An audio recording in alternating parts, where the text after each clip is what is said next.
I'm making a Welsh tea cake, which is, it's Bara brith, if I'm pronouncing that correctly. It is a 2-day process. So the first day, 450 grams of dried fruit, which is almost 2 cups. So I'm using up some dates that I had, and I have dried cranberries and raisins. And 1 1/3 cups of cold tea. So you're going to soak the fruit in the cold tea for 24 hours.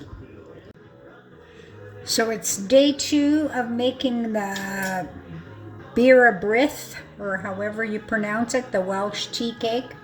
I've got the oven preheating to 325. This is my fruit that's been soaking in the tea for 24 hours.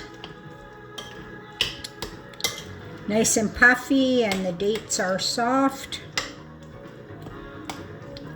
So the rest of the ingredients are just going to be added to the fruit and the cold tea.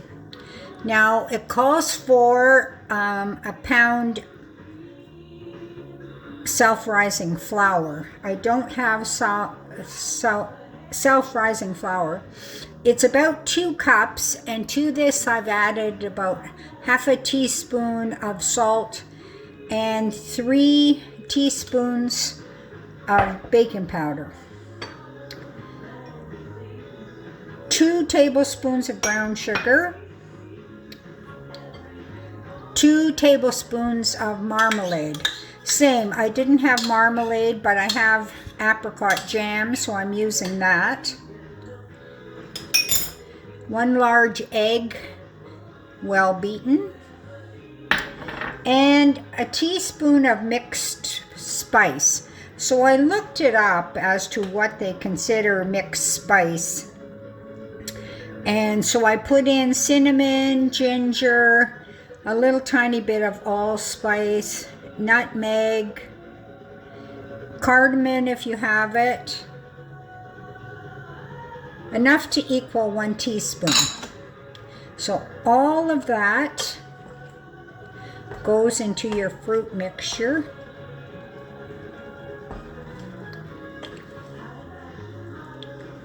So this is going to bake for 1 hour and a quarter until a tester inserted comes out nice and clean. Depending on your oven, you may have to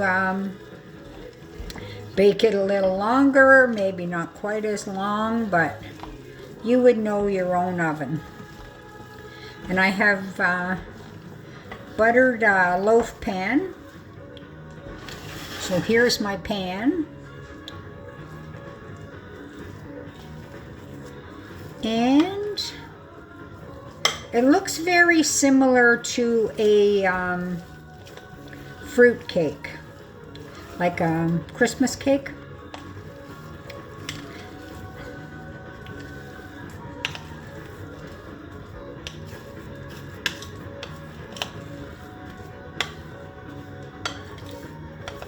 So put all of your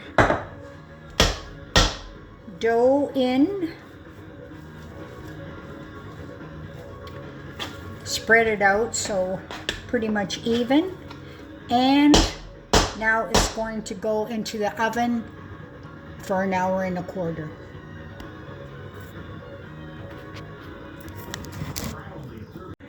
Here is the finished product, and I'm just going to put a bit of honey. Use my pastry brush to brush it around.